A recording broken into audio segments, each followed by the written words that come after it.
Hey, it's Thomas Phillips here, co-founder at DDC SEO Agency. In today's video, we're going to be running through design changes and CRO changes specifically. So really the whole point in this video is for designers and CRO specialists to really watch and understand from SEO perspective and now also from a GEO perspective, the implications that can happen from doing a redesign without having the on-page SEO knowledge. So I'm going to run through 3 different examples today. 3 of our clients who have experienced this issue from having a complete new design on certain pages, seeing the impact of that, and then how we were able to then roll that back or then work with the designer and the developer to obviously get that sorted. So first one that we have on here, I'm going to make myself smaller on here, is Zoe Lev, and this is a PDF document that I will just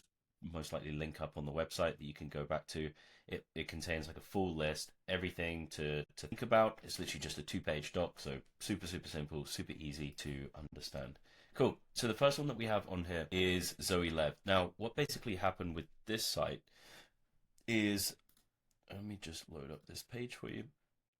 We can basically see that this is a main collection page ranking for personalized necklaces. They had a slight redesign of the whole site. When this was then rolled out, these H4s, they were originally H4s, they were then changed to just a normal paragraph tag. And essentially what happened is Google realized like, oh wow, okay, this page is no longer optimized in the way that it was previously optimized with a H4. So there were so many H4s on the page that were saying necklace, this charm necklace, disc necklace, you know, all these different types of necklaces, and Google's ranking the page really well. Development change went into play. Luckily, we were able to catch this one early and then revert it back. So you can basically see if we load up Ahrefs inside of here, the change was made around here in early December. We were able to catch that, and now you can see like the traffic coming into this very specific exact URL is up massively, which is fantastic. Cool. Second one I want to run through is Cheeky. Now, this was a really interesting. Basically, what happened, if I just make this a little bit smaller, basically what we can see on here is this was an issue around the homepage specifically. So if I do a search on this page, I'm inside a Wayback Machine, and this is basically how we can go back and look at a website before there was a change, and then we can compare it to either the live site right now or to another date stamp in there as well. So super helpful excuse me, website to look at. Now, specifically this one, and we can see this on here, this page, the home page, dropped massively between this time period on here. So it was around start of September, end of September. This is when this change was made, and we can see like big keywords on here, like third, night guard, 22,000 searches per month. They were third, dropped down to 10th. Mouth guard, right? 51,000 searches per month. They were 7th and doing pretty well. Totally disappeared. Night guard for teeth, 16,000 searches, 8th, totally disappeared. Teeth night guard, 1,100. They were first, totally disappeared. So look, I'm not going to go through all of these, but you can see like a massive impact happened on here. And I'll show you exactly why and what happened here. So if I do a search on this page, just a quick find, we can basically see that night guard has 63 instances of the word night guard, right? And if we look at the keywords that were ranking really well, especially up at the top here, you see night guard for teeth night guard, dental night guard, custom night guard, etc. So this is what this page was very much optimized for, okay? And if we just scroll down on here, we can see how many instances there are of night guards sprinkled throughout this page. We can see there's a mix of headings. We can see there's a mix of products, other types of headings, another heading on here, text in between, you know, all of these different things, right? So, and FAQs as well.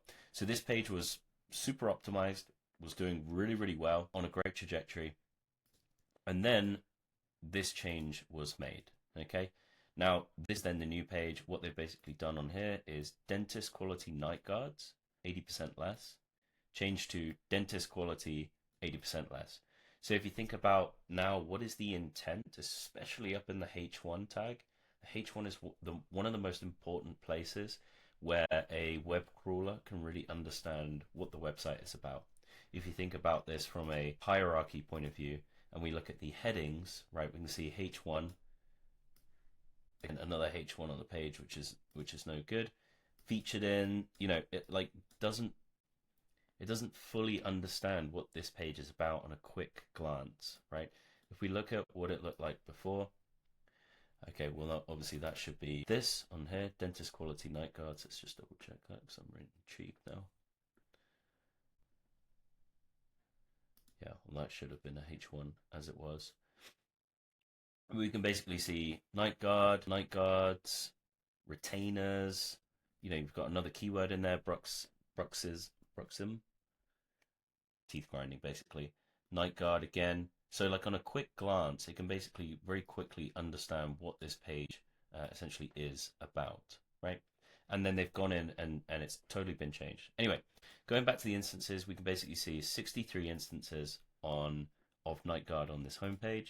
Now 15. Okay, so this is like cutting 3 legs off your chair, essentially. The page is massively now de-optimized, and that is just going to have a detrimental impact, as we can now see on here. So huge impact. Lastly, I want to cover this specific page on UK Radiators. Now, if we go to here, again, we can basically see on here pretty big drops for very much meaningful keywords. So 2nd to 5th, 1st to 3rd, 2nd to 13th, 3rd to 13th, 1st to 23rd, like very big impact that happened from this. And basically what happened with this page, let's see if I can get this loaded up. This is where we had some issues with. Sometimes Wayback Machine is pretty slow, it's pretty laggy, it's trying to pull previous data from a site. Yeah, it's not going to let me because the change was around here. Okay, well, either way, basically what happened is a CRO agency went in, redesigned this whole upper section. Actually, I think I have a screenshot. Okay, yeah, so as we can see on here, not the best picture, but you can basically see how the whole upper section up here was basically replaced with this entire section. Okay, so there was like a giant image up at the top, there was additional information, other images, a bunch of text on here, another most likely H2 on here, then some text, then other additional filters and whatnot. And basically this tanked the page, as you can see inside of here, right? And the reason for this is that now this page all of a sudden has had a load of extra content added to it that isn't necessarily optimized, right? It's now bloated the page because there's a massive image on there, and there's other images, and all this other stuff was also added. And another thing that happened was that they reduced the number of products on the grid down to 6 products. So if you think about this, right, especially if you think about if you're on mobile, if I was on mobile and I click into this, how many scrolls do I have to do to finally get to the products? And then I can only see 6. Now I have to click to the next page. I'm like, back. I can't be bothered to go through and scroll that far. My thumb's going to start hurting before I've even hit the products, right? Versus this page, which doesn't look anywhere near as nice, granted. However, it's just bathroom radiators. Cool. I immediately know what I'm looking at. Great. I'm already looking at the products. Amazing. Right? And we have way more products on here. So there's way less taps that are required to get to the next step, right? Which means that someone is much more likely to click on one of these products, which again reduces the bounce rate. So if we're limiting the number of products that are on the page and we're adding a bunch of images and text, we're just making it a nightmare experience for someone. So it's really worth thinking about the overall usability of the page. And now when we design pages for our own brands, we design mobile first and then we design the desktop after, right? Because pretty much everyone is on mobile these days. So we really want to make sure that everything is optimized correctly for mobile. And another really big point as well that I haven't seen so much lately, but I've definitely seen in the past, is that on mobile, people are hiding pieces of content, like literal chunks of content that are on the desktop version. They're literally removing altogether on the mobile version. And that has a massive, massive impact because Google is expecting to see that from the desktop version. And now all of a sudden you have a page that's just like bare bones and just a few products on it. It's now completely unoptimized in comparison to the previous page that was there.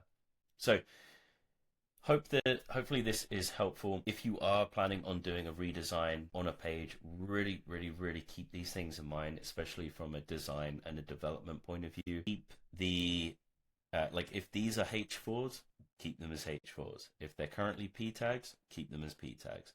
Another thing that we see on a redesign is a massive removal of content. This tanks a page quicker than anything else, right? Very similar to the cheeky example. When you basically go in and reshuffle the whole thing, the algorithm's just like, what the fuck? Everything has now changed. I loved the page before, and now I don't like it, right? It's now nowhere near as relevant as it was before. Okay, so like all of this text in here is specifically optimized to rank. And if you basically just go in and go, yeah, it doesn't look so good, from a design point of view, we'll just rip it all out. And, actually, we probably don't need half of these without actually, testing or looking at the heat map. Are people even clicking on these or not? Just making a design decision based off of that. Same thing with the read more sections as well. Super, super important. Please leave it in, especially if this page is ranking really, really well. Now, caveat to all of this. If the page is not ranking at all, great, go to town, do your redesign. It doesn't affect us from an SEO point of view. But also, think about this from a GEO perspective, right? From an AI search, SEO, LLM, whatever you want to call it at this point. Because let's say, for example, ChatGPT is picking up on this whole piece of content. It's grabbing that, and that's what it's showing inside of ChatGPT. Now, imagine if you then deleted all this content. What is going to happen? Naturally, ChatGPT is going to come back, crawl this page. Oh, it's not there anymore. Okay, great. I'm not going to cite this brand anymore. So it's incredibly, incredibly important. If the page is ranking, make sure that you have all the same content on there. And basically, when we do a full redesign on our own brands, we're telling our designer, hey, here's all the content. Look at the current page. You need to be grabbing all that content and making sure it works in your new design, right? Don't just go through and try and minimalize everything because that page is ranking really, really well. So we want to keep as much as possible. Cool. Okay, great. So hopefully this is helpful. I'm just going to cover off a few things on here. So never strip out the heading tags. This is a massive one. Don't swap heading levels. Like if it's a H2 right now and it's ranking well, don't switch it to a H3. Preserve all FAQs. We've been through this one. Don't shrink down product grids. If you're showing 30 products right now, don't reduce it to 6. Again, it's a lot less content on the page, and the relevance is naturally just going to go down. If you think about how many times that keyword might be repeated on that page, now there's only 6 instances, big loss. Preserve the URLs or 301 them. This doesn't necessarily apply much to from a design perspective, but if you are changing like collection pages or anything like that, keep that in mind. Never convert text to images. This is one that I keep seeing over and over again. So let's say, for example, like this example on here, the big no-no would be to basically have this bathroom radiators convert from a H1 tag over to just an image that says bathroom radiators. Quick way of making the page drop. Okay, keep the word count. Again, just covering that off. Keep the target density. Again, we covered that on the cheeky example. Big one. Missed this one. Internal linking. Keep your internal linking intact. Okay. If you think about this as like a connection to other pages on the site, that single page, that say that collection page, we might be doing a lot of backlink building to it and really powering up the authority to that page. By us linking out to other pages, we're basically distributing the power to those other pages. So we're making other pages more powerful and giving them a much better chance of ranking as well as. Now, similar with content, if all of a sudden you cut all of those, the power to all those other pages has now suddenly disappeared. And that can cause all those other pages to tank. In addition, you can start to make the entire site go a bit rocky because the power is not being distributed out. So if there are internal links, and what I mean by internal link is, let's say, for example, on here, okay, you can see that my mouse has changed, my cursor has changed, like the clickable hand, and you can see down at the bottom left, this links out to this particular page. Now, if we removed all this content, that internal clickable link is no longer, okay? So really, really important to keep that one. Then run SEO past the mockup before code. So basically, if you're working with an SEO agency like us, we always love to see the Figma file that the designer has designed before going live. Obviously, please just check this yourself. Think about it as like a writer, editor point of view. Check your page against the existing live page, and you'll save the client so much headache and so much money. Okay, so big thing on that. Cool. And then we've got a few other pointers on here as well that you can obviously run through. So hopefully that has been helpful. As I said, this video is for designers and CRO specialists. That's really where we see the biggest drop-off in e-commerce brands. So hopefully this has been helpful. As I said, my name is Thomas Phillips, co-founder at etcseoagency.com. If you're interested in SEO and GEO growth, we only take on 7, 8, and 9-figure e-commerce brands, and we can scale pretty freaking quick. Check out our case studies on our website, and you'll see exactly what I mean. Cool. Thanks so much for your time. Appreciate it.